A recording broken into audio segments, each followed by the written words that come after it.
نحمده ونصلي ونسلم على سيدنا ومولانا محمد النبي الكريم الأمين المكين الحليم الرؤوف الرحيم.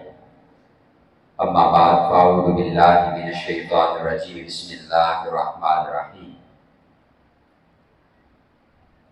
لقد جاءكم رسول من أنفسكم عزيز عليه ما عنتم حريص عليكم بالمؤمنين رؤوف رحيم. صدق الله مولانا العظيم. إن الله وملائكته يصلون على النبي يا أيها الذين آمنوا صلوا عليه وسلموا تسليما. اللهم صل وسلم وبارك على نبينا وحبيبنا محمد وآل محمد صلى الله عليه وسلم.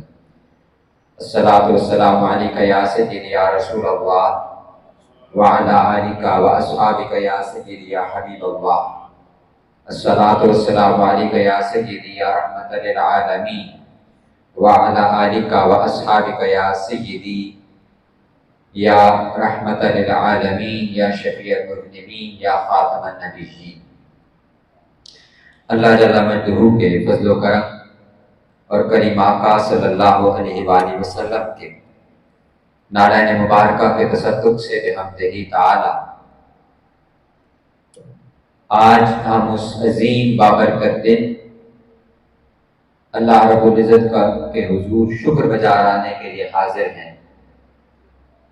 یہ وہ عظیم گھڑیاں ہیں، یہ وہ عظیم وقت ہے، یہ وہ عظیم دن ہے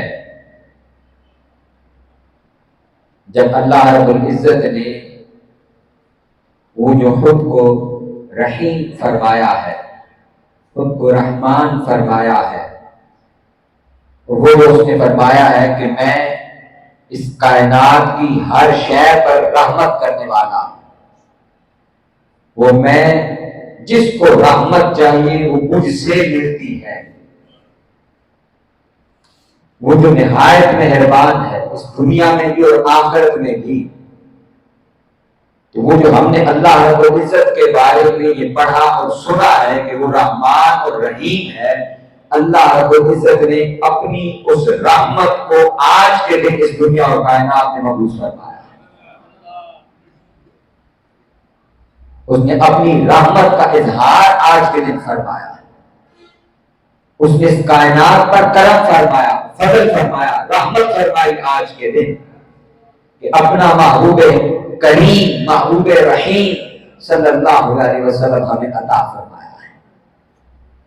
تو آج اللہ رب العزت کے کرم کا شکر منانے کا دن ہے، اس کے حضور شکر بجانے کا دن ہے، اس کے حضور سجدہ ریز ہونے کا دن ہے کہ ہم اس رب قدوس کی اتنی کرم نوازی پر، اس کے اتنے فضل پر، اس کی اس رحمت کے نزول پر ہم اس کے حضور سر و سجود بھی ہوں اور اس کا شکر بھی ادا کریں. یہ وہ عظیم گھڑیاں اور دن ہے. گزشتہ نشست میں ہم نے موضوع کو جہاں پر ختم کیا تھا وہیں سے جوڑتے ہوئے آج ہم اپنے محبوب کریم صلی اللہ علیہ وآلہ وسلم کی ولادت مبارکہ کو انشاءاللہ العزیز اس تک پہنچیں گے. ہم نے گزشتہ نشست میں آقا کریم علیہ الصلوۃ والتسلیم کے اجداد کریم کا ذکر کیا تھا. حضور کی پاک پشتیں جہاں سے آقا علیہ السلام کا نور سفر کرتے ہوئے حضرت عبداللہ اور سیدہ آمنہ سلام اللہ علیہا کی آغوش تک پہنچا. وہ پاک سلمے، وہ پاک پشتیں، وہ پاک شخصیات کون تھی؟ ہم نے ان کا ذکر کیا اور ذکر سنا ہے. آپ تمام احباب توجہ سے یہاں پر بات سنیں، تو چھوٹا سا معاملہ اس کو حل کر لیں گے. وہ دوست آپ اپنی توجہ یہاں پر رکھیں. یہ بڑی ہی اہم گفتگو ہے جو آج ہم کرنے جا رہے ہیں. اپنے دلوں کو حاضر کر کے یہ گفتگو سنیے گا اور یہ شاید آپ پہلی مرتبہ یہ باتیں سنیں گے جو آج میں کرنے جا رہا ہوں. پہلی مرتبہ چند آپ نے شاید سنی ہوگی لیکن ساری نہیں سنی ہوگی اس تفصیل کے ساتھ. وہ باتیں کیا ہیں؟ میں نے وہی آیت کریمہ تلاوت کی سورہ التوبہ کی جس میں اللہ رب العزت نے ارشاد فرمایا لقد جاءکم رسول من انفسکم، کہ اے میرے محبوب کا کلمہ پڑھنے والوں، تمہارے پاس تم ہی میں سے میں نے اپنا رسول، اپنا محبوب بھیجا ہے۔ تو گویا یہ آیت مبارکہ خود آقا صلی اللہ علیہ وسلم کی آمد کا تذکرہ کر رہی ہے، حضور کی ولادت مبارکہ کا ذکر کر رہی ہے، حضور کی آمد کا ذکر کرتے ہوئے اللہ رب العزت فرما رہا ہے کہ یہ وہ گھڑیاں تھیں جب تم ہی میں سے میں نے تمہیں اپنا محبوب عطا کیا ہے۔ اور پھر آگے فرمایا، میں نے عرض کیا تھا کہ حضرت انس بن مالک نے بھی اس کو روایت کیا، حضرت عبداللہ بن عباس رضی اللہ تعالیٰ عنہما نے بھی اس کو روایت کیا کہ اس کو آقا صلی اللہ علیہ وسلم نے من انفسکم بھی پڑھا ہے، کہ تمہارے نفیس ترین لوگ، طیب ترین لوگ، پاکیزہ ترین لوگوں میں سے میں نے اپنے محبوب کو مبعوث کیا ہے۔ ان نفیس اور طیب ترین شخصیات میں سے چند کا تذکرہ ہم نے کیا تھا۔ میں نے عرض کیا تھا کہ حضور نے اپنا شجرہ مبارک کو بیان کیا حضرت عدنان تک، اور ان میں سے ہر ایک کو اللہ رب العزت نے بے پناہ برکتوں سے نوازا، بشارتوں سے نوازا۔ وہ سب کے سب بڑے ہی کریم تھے، لوگوں پر کرم کرنے والے تھے، سخاوت کرنے والے تھے، لوگوں کا دکھ درد بانٹنے والے تھے، کیونکہ آقا صلی اللہ علیہ وسلم کا نور ان میں سفر کر رہا تھا۔ پھر ان میں سے ہر ایک بے پناہ خوبصورت تھا، جو دیکھتا وہ ان پر فریفتہ ہو جاتا۔ اس کا کچھ آج ہم تذکرہ کریں گے۔ اور ایک بات میں یاد کرتا چلوں، جس کی آگے چند روایات آئیں گی کہ ان میں سے ہر ایک کے ساتھ ایک معاملہ خاص تھا، وہ یہ کہ اللہ رب العزت نے انہیں بشارتوں کے ساتھ نوازا تھا۔ ان میں سے ہر ایک تک یہ خبر پہنچ چکی تھی کہ یہ عام لوگ نہیں ہیں، یہ اللہ رب العزت نے خاص طور پر ان کو چنا ہے، اور چنا کس لیے ہے؟ ان کو اپنے محبوب کے لیے چنا ہے کہ محبوب کا نور ان میں سے سفر کرے گا۔ تو یہ حادثاتی طور پر لوگ نہیں تھے، یہ اللہ رب العزت نے پہلے سے ان کا انتظام کیا، ان کو چنا اور پھر ان کو بشارتوں سے نوازا تاکہ انہیں خبر ہو کہ وہ کس نور کے امین ہیں، امانت دار ہیں، اس کی امانت کی حفاظت کرنے والے لوگ ہیں۔ ہم پہنچے تھے حضرت حضور کے دادا جان حضرت عبد المطلب، بڑی ہی پیاری شخصیت ہے، جن کا نام میں نے عرض کیا تھا اصل نام شیبہ ہے، شیبہ ان کا اصل نام ہے۔ بڑی ہی پیاری شخصیت تھے، اور ہم نے ان کا وہ واقعہ بھی سنا کہ کیسے ان کو آب زمزم کی خوشخبری ملی اور ان کے صدقے سے ہمیں آب زمزم ملا۔ پھر ابرہا نے جب حاجیوں کے ساتھ حملہ کیا تو وہ بھی انہی کی دعا تھی کہ جو انہوں نے دعا کی، اہل مکہ کو جا کے خبر کی کہ تم سارے کے سارے پہاڑوں پر چلے جاؤ، اور اپنے اونٹ ابرہا سے چھڑوا لیے۔ تو پھر اللہ رب العزت نے ابابیل بھیجے، اور رائی کے برابر یا مکئی کے دانے ان کی چونچوں میں تھے، اور وہ ہاتھیوں کو مارتے، اور قرآن کہتا ہے کہ وہ ہاتھی بھوسے کی طرح اڑنا شروع ہو جاتے تھے۔ پھر ایک روز حضرت عبد المطلب کی شادی کیسے ہوئی سنیے۔ یہ صحن کعبہ میں موجود تھے، حتیم میں سوئے ہوئے تھے۔ حتیم خانہ کعبہ کا وہ حصہ ہے جو ہمارے سامنے ہے آج کل، وہ جو آدھا دائرہ سا آپ کو نظر آتا ہے، اس کو حتیم کہتے ہیں۔ حتیم میں سوئے ہوئے تھے، جب جاگے تو ان کی آنکھوں میں سرما تھا اور بالوں میں تیل لگا ہوا تھا۔ حضرت عبد المطلب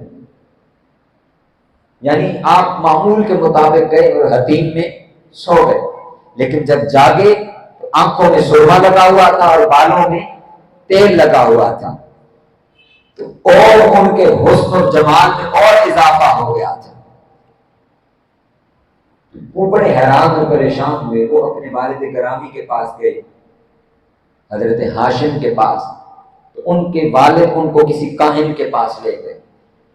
کاہن وہ قیافہ شناس ہوتے تھے، وہ حال احوال بتانے والے، اور ان میں سے کچھ ایسے بھی تھے جو پرانی آسمانی کتابوں کا بھی علم رکھتے تھے۔ تو جب انہوں نے دیکھا یہ سارا ماجرا سنا اس کاہن نے، تو اس نے کہا کہ آپ کے بیٹے کی شادی کا وقت آ گیا ہے، آپ اس کی شادی کر دیجیے۔ تو حضرت عبد المطلب کی شادی ہوئی، ایک ان کا نکاح کیلا نامی خاتون تھی ان کے ساتھ ہوا، اور ان کی وفات کے بعد فاطمہ خاتون تھی ان کے ساتھ نکاح ہوا۔ یہ فاطمہ وہی ہیں جو آقا علیہ السلام کی دادی جان یعنی حضرت عبداللہ اور حضرت ابو طالب کی والدہ ہے، ان کا نام بھی فاطمہ ہے۔ اور انہی سے حضرت عبد المطلب سے وہ نور منتقل ہوا حضرت فاطمہ میں، اور وہاں سے یہ نور منتقل ہوا حضرت عبداللہ علیہ السلام میں، جو آقا علیہ السلام کے بابا جان ہیں، والد گرامی ہیں۔ اب آئیے آقا علیہ السلام کے والد گرامی حضرت عبداللہ، یہ میں نے زمزم کا آپ کو واقعہ سنایا کہ زمزم کیسے ملا تھا، کہ حضرت عبد المطلب زمزم کھول رہے تھے تو قریش کے لوگوں نے آ کر ان کو تانا دیا کہ تو بے اولاد ہے، تیری اولاد ہی کوئی نہیں ہے۔ انہوں نے اللہ رب العزت کے حضور منت مانی کہ باری تعالیٰ میرے اگر 10 بیٹے ہوئے ان میں سے ایک میں تیری راہ میں قربان کروں گا، ایک بیٹا تیری راہ میں قربان کروں گا۔ جب حضرت عبد المطلب کے 10 بیٹے ہو گئے، 10واں پیدا ہو گیا، تو حضرت عبد المطلب نے اپنے سارے بیٹوں کو اور اپنی بیٹیوں کو جمع کیا اور انہیں یہ پوری بات سنائی کہ میرے اوپر یہ وقت گزرا تھا، اس وقت میں نے منت مانی تھی کہ اللہ رب العزت 10 بیٹے دے گا، ان میں سے ایک بیٹا اللہ کی راہ میں قربان کروں گا۔ انہوں نے کہا کہ ٹھیک ہے، اب اس کا فیصلہ یہ طے پایا کہ اس کے لیے اس کام کو کیسے سر انجام دیا جائے۔ تو اس پر مشورہ کے بعد یہ طے پایا کہ 10 بیٹوں کا نام لے کے قرآن اندازی کی جائے، ان کی قرآن اندازی کی جائے، جس کا نام نکلے گا اس کو اللہ کی راہ میں قربان کر دیں۔ پہلی دفعہ جب قرآن اندازی کی گئی تو حضرت عبداللہ کا نام نکلا، اور حضرت عبداللہ بے انتہا خوبصورت تھے۔ حضرت عبد المطلب حضرت عبداللہ کو لے کر چل پڑے کہ میں اپنے بیٹے کو قربان کروں گا۔ جب چل پڑے تو حضرت عبداللہ کی بہنوں کا اور حضرت عبد المطلب کی بھی بہنوں یعنی حضرت عبداللہ کی جو پھوپھیاں تھیں کی چیخیں نکل گئی، سارا مکہ جمع ہو گیا۔ انہوں نے کہا عبداللہ یہ کیا کام کرنے لگے، تم نے اگر یہ روایت ڈال دی تو یہ رسم پڑ جائے گی اور یہ لوگوں پر بڑا مشکل ہو جائے گا، اپنے بیٹے ذبح کرنا، اپنا بیٹا قربان کرنا، یہ کام نہ کرو۔ حضرت عبد المطلب نے کہا میں نے اپنے رب سے وعدہ کیا ہوا ہے، نظر اور منت مانی ہے، میں اس سے ایک قدم پیچھے نہیں ہٹوں گا۔ بہت زیادہ محنت سماجت کی، ان کے سامنے ہاتھ باندھے، ہاتھ جوڑے، پاؤں پکڑے گئے، حضرت عبد المطلب پیچھے نہیں ہٹنے والے تھے۔ بالآخر ان کو کہا گیا کہ دیکھیے اس کا کوئی دوسرا راستہ نکالتے ہیں۔ وہ پھر انہی قیافہ شناس اور کاہنوں کے پاس گئے، ان سے جا کر یہ بات عرض کی اور ان سے کہا کہ ہم حضرت عبد المطلب نے اس طرح منت مانی کہ بیٹے کا قرہ نکلا ہے، ہم چاہتے ہیں کہ اس کا کوئی متبادل حل مل جائے۔ انہوں نے کہا کہ اس کا حل یہ ہے کہ حضرت اس دور کے اندر ایک شخص کی دیت وہ 10 اونٹ تھی، قریش کے اندر 10 اونٹ ایک شخص کی دیت تھی۔ دیت کہتے ہیں کہ اگر کوئی شخص قتل کر دیا جائے تو اس کے عوض جو رقم دی جاتی ہے وہ رسا کو، وہ 10 اونٹ تھی اس وقت۔ تو اس نے کہا کہ ایک شخص کی جو دیت ہے 10 اونٹ، آپ قرہ نکالیں ایک طرف 10 اونٹوں کا اور ایک طرف آپ اپنے بیٹے عبداللہ کا قرہ نکالیں۔ اگر قرآن اندازی میں نام 10 اونٹوں کا نکل آیا تو آپ 10 اونٹ ذبح کر دیجیے گا، اور اگر عبداللہ کا نام نکلا تو آپ دوبارہ قرآن اندازی کریں اور 10 اونٹ بڑھا دیں۔ 9 مرتبہ قرآن اندازی کی گئی، 9 مرتبہ، 9 کے 9 مرتبہ قرہ حضرت عبداللہ کے نام نکلتا. حضرت عبد المطلب ادھر 10 اونٹ بڑھاتے چلے گئے. 10ویں مرتبہ بھی قرہ نکالا. جب 100 اونٹ ہو گئے تو 11ویں مرتبہ جب قرہ نکالا تو اب قرہ حضرت عبداللہ کے نام نہیں نکلا, اب قرہ اونٹوں کے نام نکل آیا.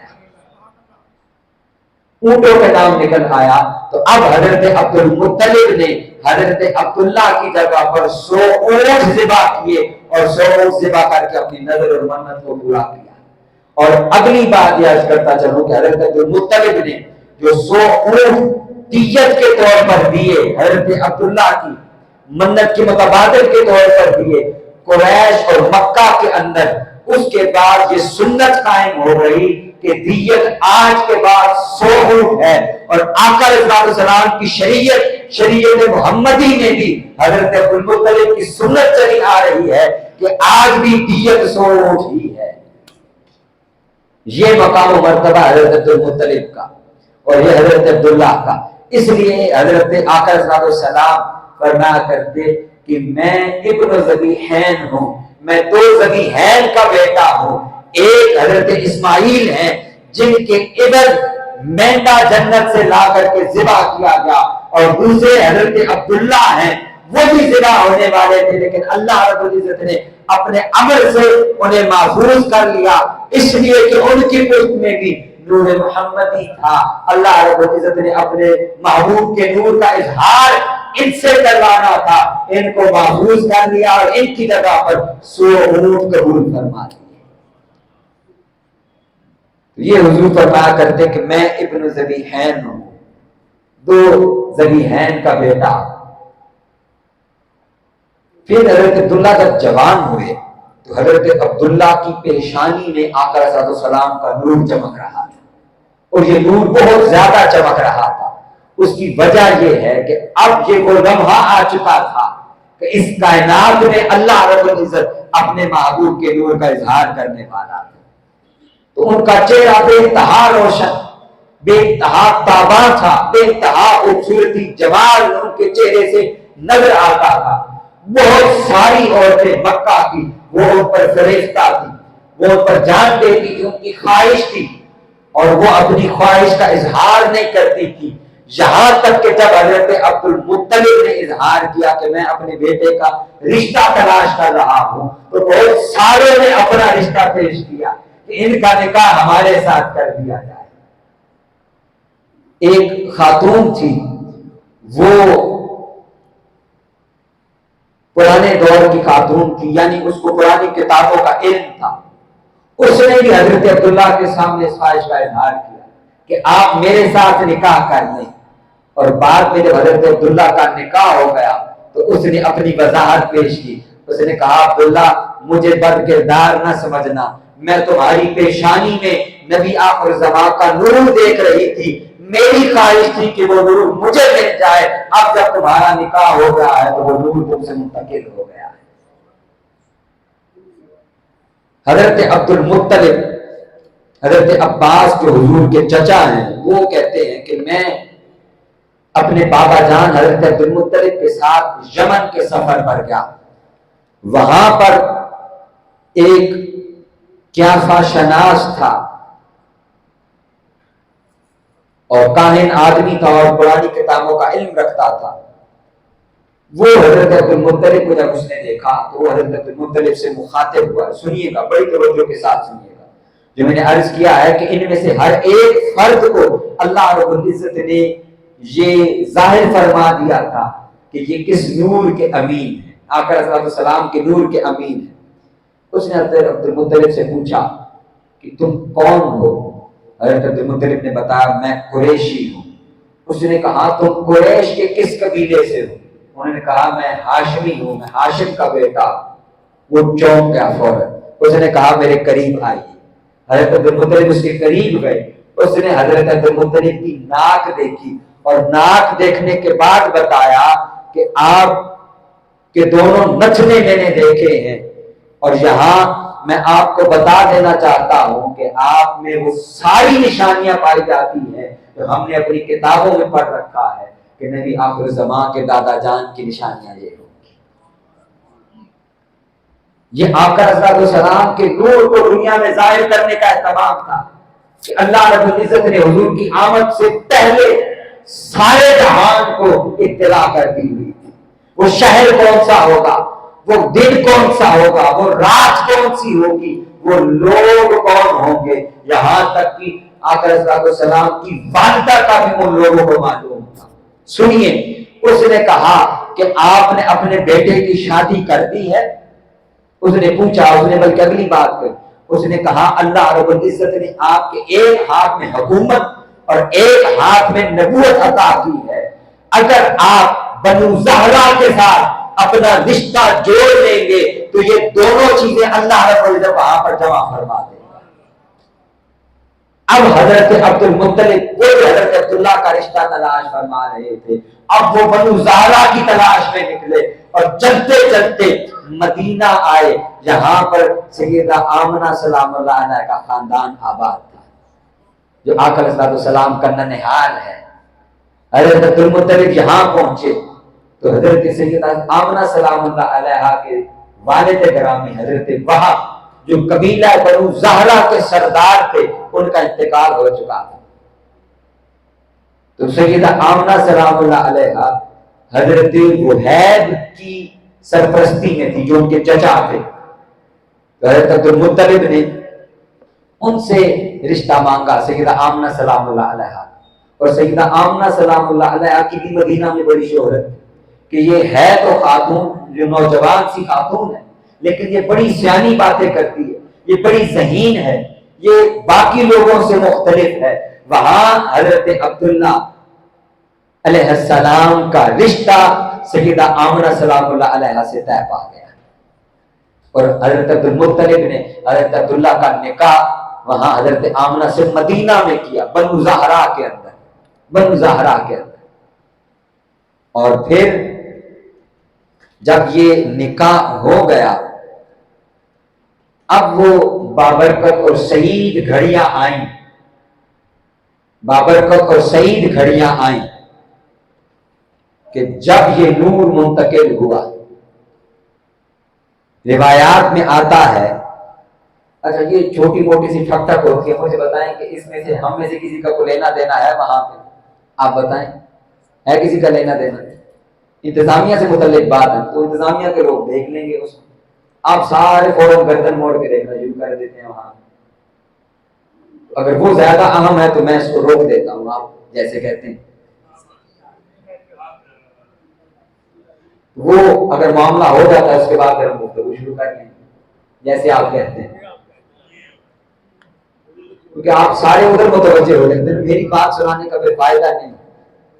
میں بڑی تیاری کے ساتھ آج حاضر ہوا تھا کہ آج کی گفتگو بڑی خاص ہے، اور میں نے آتے ہی آپ سے کہا کہ ہم آقا علیہ السلام کی ولادت کی گھڑیوں کا ذکر کرنے والے ہیں.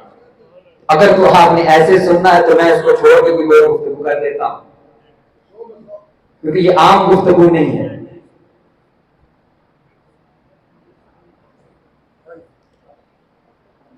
جیسے آپ کہیں.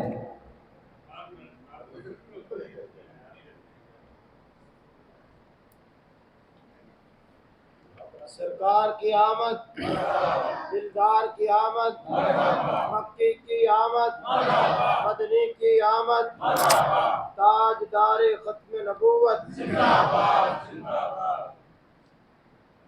جب سیدہ آمنہ سلام اللہ علیہ کے ساتھ حضرت عبداللہ کا نکاح ہوا، جمعہ کے دن یہ نکاح ہوا، اور پیر کا دن تھا جب آقا علیہ السلام کا نور سیدہ آمنہ سلام اللہ علیہ کے بطن میں اللہ رب العزت نے منتقل فرما دیا. پیر کا دن تھا، اور اسی دن حضرت عبداللہ رضی اللہ تعالیٰ عنہ علیہ السلام وہ شام کی طرف سفر پر چلے گئے، شام کی طرف سفر پر روانہ ہو گئے. یہاں آپ کو بڑی لطف کی بات بتاتا چلوں. آپ تصور کیجئے کہ آقا علیہ السلام کے نور کے لیے اللہ رب العزت نے کیا اہتمام فرمایا ہے کہ یہ جو میاں اور بیوی کا ایک محبت کا رشتہ اور تعلق ہوتا ہے، جیسے ہی آقا علیہ السلام کا نور منتقل ہوا اس کے بعد یہ دونوں میاں بیوی کی آپس میں ملاقات ہی نہیں ہوئی، ملاقات ہی نہیں ہوئی. اللہ رب العزت کو یہ شاید گوارا ہی نہیں تھا کہ وہ محبت جو میرے محبوب کا نور منتقل ہونے کے لیے جس کو پیدا کیا گیا ہے، جب اس محبت کا اظہار ہو گیا، اس کے بعد دوبارہ اس محبت کا کسی اور وجہ سے اظہار ہی نہ ہو سکے، تو ان کی ملاقات ہی نہیں ہوئی حضرت عبداللہ حضرت آمنہ سلام اللہ علیہا کی۔ اور پھر ایک اور خاتون تھی، وہ بہت زیادہ، اس نے حضرت عبداللہ کو 100 اونٹوں کی پیشکش کی تھی۔ انہوں نے کہا ہے عبداللہ، تمہاری جو 100 اونٹ جو تمہاری دیت دی گئی ہے، میں تمہیں وہ 100 اونٹ دیتی ہوں، تم مجھ سے نکاح کر لو۔ ایک روز جب حضرت عبداللہ کا نکاح ہو گیا تو وہ گزر رہے تھے، وہاں سے وہ خاتون کھڑی ہوئی تھی، تو آپ نے اس کو مخاطب کر کے کہا کہ جب اب کیا وجہ ہے تم میری طرف متوجہ نہیں ہوتی، دیکھتی نہیں ہو، کیا معاملہ ہے؟ اس نے کہا عبداللہ بات یہ ہے کہ پہلے تیری پیشانی میں وہ نور چمکتا تھا، اب وہ نور آمنہ کے گھر میں چلا گیا ہے۔ میں تو اس نور کی لالچ میں تھی، جب وہ نور ہی آمنہ کے پاس چلا گیا ہے تو اب ہم نے کیا توجہ کرنی ہے۔ پھر حضرت عبداللہ علیہ السلام انہوں نے شام کا سفر کیا، شام کے تجارتی سفر پر گئے، واپسی پر مدینہ پہنچے تو اپنے ننیال اور اپنا سسرال دونوں چیزیں ان کی وہیں پر تھی، وہاں پر وہ بیمار ہو گئے، کچھ دن رکے۔ وہاں پر جب ٹھہرے کچھ دن تو ان کی خبر پہنچی مکہ کے اندر کہ حضرت عبداللہ وہاں پر علیل ہیں، تو حضرت عبدالمطلب نے اپنے بیٹوں میں سے ایک بیٹے کو وہاں پر مدینہ روانہ کیا، لیکن حضرت عبداللہ بڑی جوانی کے اندر تھے، بڑی جوانی میں تھے۔ آپ کو معلوم ہے ان کی عمر کتنی تھی جب ان کا وصال ہوا ہے؟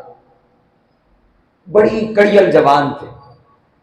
جب ان کا وصال ہوا اس وقت حضرت عبداللہ کی عمر مبارک 24 یا 25 سال تھی، اس قدر خوبصورت جوان تھے۔ تو اس بیماری سے جاں بر نہ ہو سکے اور وہیں مدینہ منورہ میں ان کا انتقال ہو گیا۔ اب اگلی بات سنیے، حضرت عبداللہ کی قبر مبارک، یہ جو موجودہ مسجد نبوی ہے موجودہ، یہ اس کے احاطہ کے اندر آتی تھی۔ تو یہ 1970-78 کے اندر جب یہ مسجد نبوی کی توسیع ہونا شروع ہوئی اور کھدائیاں ہوئی وہاں پر، تو وہاں حضرت عبداللہ کی قبر انور کی نشاندہی ہوئی۔ یہ نوائے وقت 1978 کے اخبار کے اندر یہ خبر چھپی ہوئی اور اس کو نقل اور بیان کیا گیا کہ حضرت عبداللہ کی جب قبر کشائی ہوئی تو ان کا چہرہ اسی طرح چمک رہا تھا اور ان کی داڑھی کے اوپر ایسے لگ رہا تھا کہ جیسے ابھی نہا کر ان کو نہلا کر دفن کیا گیا۔ بڑے سارے لوگوں نے ان کی زیارت کی۔ یہاں ایک ہستی شخصیت لاہور میں تھے، وہ بھی دعویٰ کرتے تھے، فوت ہو گئے، میری ان سے ملاقات ہے، مولانا عبدالغفور رحمۃ اللہ علیہ، داتا صاحب بیٹھا کرتے تھے، آپ نے شاید ان کا نام سنا، اعلیٰ حضرت کے وہ خلیفہ تھے۔ تو وہ کہا کرتے تھے کہ مجھے یہ شرف حاصل ہے کہ میں اس دن مدینہ منورہ میں تھا اور جب حضرت عبداللہ کی قبر کشائی ہوئی تو مجھے ان کی زیارت کا شرف حاصل ہوا ہے، اور ان کے جسم اقدس کو پھر وہاں سے نکال کر اور موجودہ جنت البقیع میں وہاں پر رکھ دیا گیا، ٹرانسفر کر دیا گیا اور وہاں پہ اس کی تدفین ہوئی ہے۔ اب آتے ہیں، اب وہ عظیم اور بابرکت گھڑیاں آئیں کہ جب اللہ رب العزت نے اپنے محبوب کے نور کا اس دنیا کے اندر اظہار فرمایا۔ لیکن آئیے اس کو تھوڑا سا پیچھے لے کر کے چلتے ہیں کہ یہ نور کب پیدا کیا گیا۔ اس دنیا میں تو اس کا اظہار ایک وقت پر ہوا، لیکن اس نور کی تخلیق کب ہوئی؟ تو اس نور کی تخلیق اس وقت ہوئی جب ابھی کچھ بھی نہ تھا، جب کوئی روح نہیں تھی، کوئی مخلوق نہیں تھی۔ اس وقت اللہ رب العزت نے اپنے نور سے اپنے محبوب کے نور کو تخلیق فرمایا، اور جو قرآن مجید میں ارشاد کرنا ہے وَإِذْ أَخَذَ اللَّهُ مِيثَاقَ النَّبِيِّينَ لَمَا آتَيْتُكُم مِّن كِتَابٍ وَحِكْمَةٍ ثُمَّ جَاءَكُمْ رَسُولٌ مُصَدِّقٌ لِّمَا مَعَكُمْ لَتُؤْمِنُنَّ بِهِ وَلَتَنصُرُنَّهُ۔ اللہ رب العزت نے ارواح انبیاء سے وہاں پر اس ملکوتی اور نورانی ماحول میں وعدہ لیا تھا۔ وَإِذْ أَخَذَ اللَّهُ، اللہ نے وعدہ اور میثاق لیا انبیاء سے کہ جب میں تمہیں دنیا میں رسالت بھی عطا کروں گا، کتاب بھی عطا کروں گا، اس کے بعد جب میرا محبوب تمہارے پاس آئے گا تم نے اس پر ایمان بھی لانا ہے، تم نے اس کی مدد بھی کرنی ہے۔ اس آیت کی تفسیر میں امام قسطلانی فرماتے ہیں کہ اللہ رب العزت نے آقا علیہ الصلوۃ والسلام کے نور کو انبیاء کے نور پر ظاہر فرمایا، اور حضور کے نور نے انبیاء کی ارواح کو اپنے نور سے ڈھانپ لیا۔ انبیاء نے اللہ رب العزت کے حضور سوال کیا کہ باری تعالیٰ یہ کیا شے ہے جس نے ہم کو ڈھانپ لیا ہے؟ اللہ رب العزت نے فرمایا یہ میرے محبوب محمد کا نور ہے۔ اور اس وقت اللہ رب العزت نے ان کی طرف وحی کی اور فرمایا کہ جب اگر تم اس پر ایمان لاتے ہو یا نہیں، انہوں نے کہا ہم ان کی نبوت کا اقرار کرتے ہیں، ابھی وہ عالم ارواح میں انبیاء تھے اور نبی بھی نہیں بنے تھے۔ امام قسطلانی فرماتے ہیں جب حضور کے نور نے وہاں ان کی ارواح کو ڈھانپ لیا اور ان کی ارواح نے حضور کے نور پر عالم ارواح کے اندر ایمان لائے، تو اللہ رب العزت نے فرمایا یہاں تم نے میرے محبوب کے نور پر ایمان کا اقرار کیا ہے، اس کے صدقے سے میں تم سب کو نبوت عطا کرتا ہوں۔ یہ آقا علیہ الصلوۃ والسلام کے نور کے جلوے ہیں جس کے ڈنکے وہاں عرش پر بجائے جا رہے ہیں۔ ابھی انبیاء کو پیدا بھی نہیں کیا گیا، ان کو نبی بنایا بھی نہیں گیا، ان سے عہد لیا گیا، اور وہاں انہوں نے آقا علیہ الصلوۃ والسلام کی نبوت کا، رسالت کا، حضور کی ختم نبوت کا وہاں اقرار کیا۔ اللہ رب العزت نے اس کے صدقے سے ان کو نبوت عطا فرمائی اور ان میں سے ہر ایک کو نبی بنایا۔ اس پر امام قسطلانی فرماتے ہیں کہ قرآن مجید میں اللہ رب العزت نے فرمایا کہ اس کے بعد ہم نے ان سے وعدہ لیا کہ جب ہم تمہیں نبوت دے دیں گے تم دنیا میں جاؤ گے، تو جب میرا محبوب تمہارے پاس آئے تم نے اس پر ایمان بھی لانا ہے، اس کی مدد بھی کرنی ہے۔ آپ تصور کریں، اپنی قسمت پر رشک کریں، آپ ساری ہم اللہ کی طرف سے فرض تو ہے ہی ہے نا، نماز فرض ہے نا، نماز فرض ہے یا نہیں ہے؟ فرض ہے نا۔ تو جو میرا بھائی کسی بھی وجہ سے غلطی، اس سے کوتاہی ہو جاتی ہے نماز پڑھنے میں، آج کے دن وہ وعدہ کرے، وہ اللہ نے انعام آپ کو دیا ہے کہ اللہ رب العزت نے انبیاء سے جس کے وعدے لیے اور جس کا اظہار فرمایا، ہم سے تو اللہ نے ہم پر تو کرم ہی کیا کہ ہمیں پیدا ہی حضور کی امت میں کر دیا ہے۔ تو اس کرم کا شکر اللہ کے حضور سجدوں سے ادا کیا کریں۔ ہم تو ساری زندگی ایک ایک لمحہ اللہ کے شکر میں اور سجدے میں گزار دیں تو ہم اللہ کے اس کرم کا تو شکریہ ادا نہیں کر سکتے۔ وہ ساری کائنات جس نور کے انتظار میں تھی، اللہ رب العزت نے ہمیں بن مانگے کرم کرتے ہوئے اپنے محبوب کی امت میں پیدا کر دیا۔ اب بتائیں ہم اللہ کے حضور سجدہ کریں یا نہ کریں، نماز پڑھیں یا نہ پڑھیں؟ تو اب بتائیں کوئی کوتاہی ہونی چاہیے؟ آپ چھوٹے بچے بھی بتائیں اللہ کے حضور ہمیں سجدہ کرنا چاہیے کہ نہیں کرنا چاہیے؟ یہ کتنا بڑا انعام ہے اللہ رب العزت کا، ہمیں اس کا شاید احساس نہیں ہے۔ آپ جب اس کو گہرائی کے ساتھ پڑھیں اور سمجھیں دل کے ساتھ کہ وہ جس کے لیے ساری کائنات تخلیق کی گئی ہے، جس کے لیے ساری کائنات بنائی گئی ہے، اور جس کی وجہ سے مجھے اور آپ کو پیدا کیا گیا ہے، جس کی نبوت اور رسالت کا اقرار انبیاء سے لیا جا رہا ہے، ان سے کہا جا رہا ہے جب میرا محبوب آئے تو اس پر ایمان لانا، مدد کرنا اس کی، یہ ان کی نبوت کے باقی رہنے کی شرط ہے۔ اگر ان میں سے کوئی ایک بھی یہ فریضہ سر انجام نہ دیتا تو وہ نبی ہی باقی نہ رہتا، ان کو تو نبوت ملی ہی اس اقرار کی وجہ سے ہے۔ تو ہم آقا علیہ الصلوۃ والسلام کے امتی، اللہ رب العزت نے اتنا بڑا انعام عطا فرمایا، اتنا بڑا کرم کیا، اتنا بڑا فضل کیا، یہ ہے اللہ رب العزت کی رحمت جو اس نے ہم پر کی ہے۔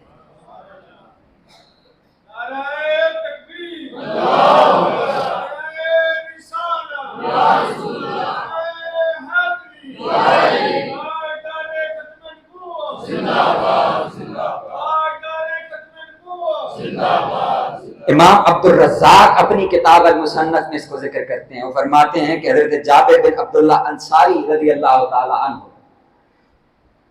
وہ فرماتے ہیں میں نے عرض کی کہ میرے ماں باپ آپ پر قربان ہو یا رسول اللہ صلی اللہ علیہ وسلم، مجھ کو خبر دیجئے کہ اللہ رب العزت نے سب سے پہلے اشیاء میں سے کس شے کو پیدا فرمایا؟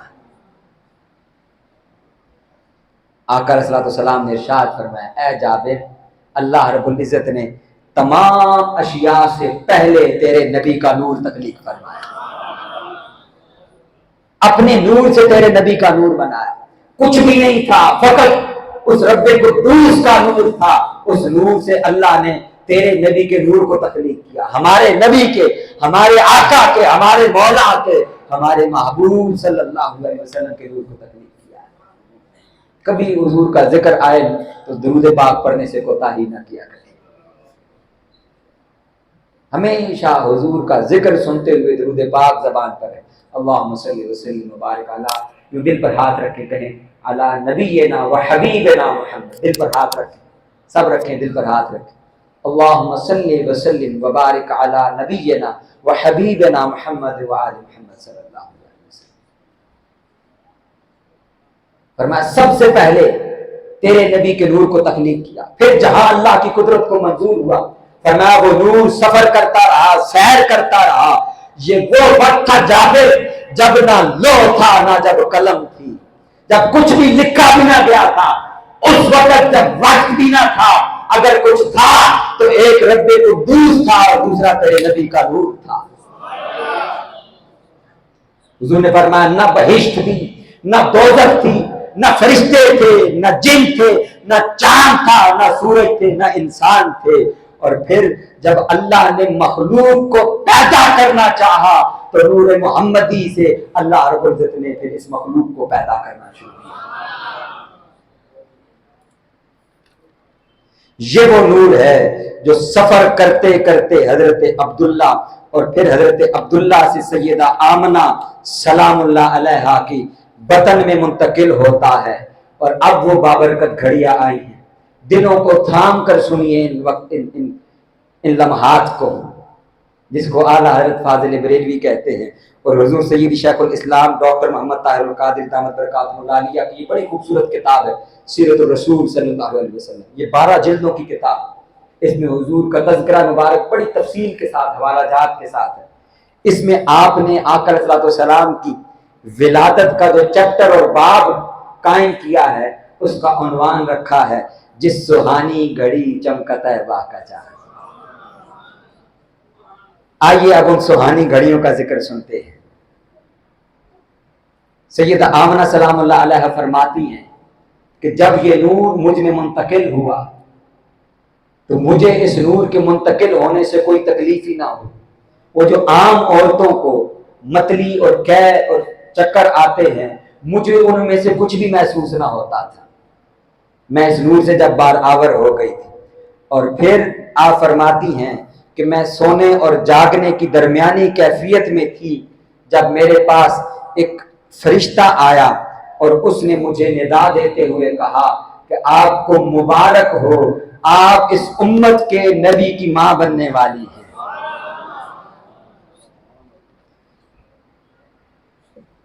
پھر آپ فرماتی ہیں کہ وہ گھڑیاں آئیں،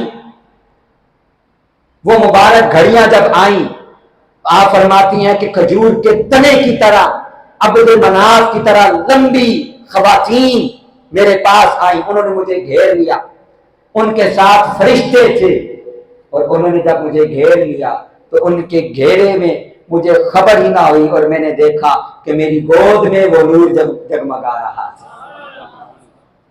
اور میں نے دیکھا کہ میرے پیٹ سے ایک نور نکلا ہے، منتقل ہوا ہے، جس نے میرے سارے گھر کو روشن کر دیا ہے. اور اس کی روشنی یہاں تک تھی کہ میں نے شام کے محلات کو دیکھ لیا تھا. میں نے شام میں اونٹ سواری کے اونٹ جو جا رہے تھے ان کی کوہانوں کو اس نور سے دیکھ لیا تھا. اور میں نے ان خواتین کو دیکھا تو انہوں نے مجھے پانی دیا، اور وہ دودھ سے زیادہ سفید اور برف سے زیادہ ٹھنڈا تھا. انہوں نے مجھے دیا اور پیار سے کہا کہ یہ پانی پی لو. پھر میں نے پی لیا. پھر دوسری بولی کہ یہ پانی پی لو. میں نے دوسری مرتبہ وہ پانی پی لیا. اور جب میں نے ان سے پوچھا کہ اے خواتین بتاؤ تو صحیح آپ کون ہو، وہ کہنے لگی کہ ہم مریم اور سیدہ آسیہ سلام اللہ علیہما ہیں۔ ان کے ساتھ جنتی حوریں تھیں جو آقا علیہ الصلوۃ والسلام کا استقبال کرنے کے لیے وہاں پر موجود تھی۔ پھر ایک خاتون ہیں، ان کا نام ہے فاطمہ بنت عبداللہ، وہ فرماتی ہیں کہ ان گھڑیوں میں جب آقا علیہ الصلوۃ والسلام تشریف لائے تو ہم نے آقا علیہ الصلوۃ والسلام جب اس دنیا میں تشریف لائے تو دیکھا کہ ہر طرف نور ہی نور، روشنی ہی روشنی پھیل گئی۔ وہ فرماتی ہیں کہ اتنی روشنی تھی کہ میں نے بھی شام کے محلات کو جگمگاتے ہوئے دیکھا ہے۔ پھر حضرت عبد الرحمن بن عوف یہ نقل کرتے ہیں، وہ فرماتے ہیں کہ میری والدہ حضرت شفاء بنت عمر فرماتی ہیں کہ جب آقا علیہ الصلوۃ والسلام کا ظہور ہوا تو میں نے آقا علیہ الصلوۃ والسلام کو گود میں لیا تو مجھ پر روب طاری ہو گیا، مجھے گھوڑوں کی آوازیں سنائی دینا شروع ہوئی، اور پھر آپ فرماتی ہیں کہ اس قدر روشنی ہوئی میری دائیں جانب اور میرے بائیں جانب کہ مشرق اور مغرب میرے سامنے روشن ہو گیا، اور پھر مجھ پر کپ کپی ہو گئی، اور میری دائیں طرف سے کسی نے آواز دی کہ ان کو کہاں لے گئے؟ تو اس کے جواب میں کہنے والے نے کہا ان کو مغرب میں لے کر کے گئے، ان کو مغرب کی سیر کروا رہے۔ پھر فرماتے کہ پھر مجھ پر روب طاری ہوا، مجھ پر کپ کپی طاری ہوئی، پھر ندا آئی ان کو کہاں لے کر گئے؟ وہ کہنے لگے ان کو مشرق کی طرف لے کر کے گئے۔ آقا علیہ الصلوۃ والسلام کا ظہور ہوا تو حضور کو ساری کائنات کی سیر کروائی گئی۔ آمد مصطفیٰ مرحبا مرحبا، آمد مصطفیٰ مرحبا مرحبا، چہرہ بددعا مرحبا مرحبا۔ پھر ابو نعیم نے حضرت عباس رضی اللہ تعالی عنہ کی روایت نقل کی ہے، سیدہ آمنہ فرماتی ہیں جس روز آقا علیہ الصلوۃ والسلام کی ولادت ہوئی مکہ میں ہر جانور کو گویا زبان دے دی گئی، ہر جانور ایک دوسرے کو مبارکباد دیتا تھا، یہاں تک کہ مچھلیاں پانی میں تھی وہ بھی ایک دوسرے سے کہہ رہی تھی حضور آ گئے ہیں، وہ بھی ایک دوسرے کو مبارکباد دیا کرتی تھی کہ آج دنیا کے اندر آقا علیہ الصلوۃ والسلام جلوہ گر ہو گئے ہیں، آج نور محمدی کا اس دنیا کے اندر ظہور ہو گیا ہے۔ حضور کے دادا جان حضرت عبد المطلب وہ کعبہ میں تھے، انتظار میں تھے، ان کو جا کر کے ان کی کنیز نے خبر دی، وہ کہتے ہیں کہ میں جب کعبہ میں تھا تو میں نے دیکھا کہ ستارے زمین کے قریب آ گئے ہیں اور 3 جھنڈے نصب کر دیے گئے، ایک مشرق میں، ایک مغرب میں، ایک کعبۃ اللہ کے اوپر، اور پھر میں نے دیکھا وہ بت جو کعبے میں تھے وہ اوندے منہ گر گئے، زمین پر نیچے آ گرے تھے۔ اس رات جتنے بادشاہ تھے ان کی زبانیں بند کر دی گئی تھی، اس لیے کہ آج کی رات کائنات کے بادشاہ تشریف لے آئے۔ ان کو آ کر خبر دی گئی کہ آپ کے گھر حضرت عبداللہ کو اللہ رب العزت نے چاند سا بیٹا عطا کیا ہے، چاند سا بیٹا عطا کیا ہے۔ اب وہ وقت کیا تھا؟ تو وہ وقت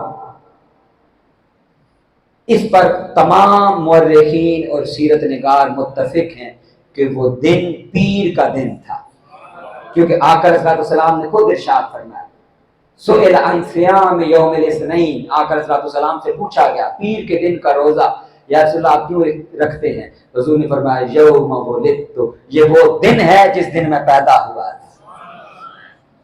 حضور روزہ رکھا کرتے تھے، ہمارے ہاں تو رواج نہیں ہے، لیکن آج بھی آپ اس دور میں بھی اگر آپ عرب جائیں تو وہاں مکہ میں بھی اور مدینہ میں بھی باقاعدگی کے ساتھ پیر کے دن کو روزہ رکھا جاتا ہے، روزہ رکھا جاتا ہے، اور نہ صرف رکھا جاتا ہے بلکہ افطار کروایا جاتا ہے مسجد نبوی میں۔ اور آقا علیہ الصلوۃ والسلام کا کرم ایسا ہے، مزے کی بات سنیے، کرم ایسا ہے حضور کا، وہ جب روزہ افطار کرواتے ہیں وہ کسی سے پوچھتے نہیں ہیں کہ آپ کا روزہ ہے یا نہیں، واہ واہ واہ، وہ ہر شخص کو اپنے دسترخوان پر کھینچ کر بٹھاتے ہیں، وہ کہتے ہیں یہاں بیٹھ جائیں، ہمارے دسترخوان پر بیٹھ جائیں۔ آج پیر کا دن ہے، آج آقا علیہ الصلوۃ والسلام کی ولادت کا دن ہے، حضور آج کے دن روزہ رکھا کرتے۔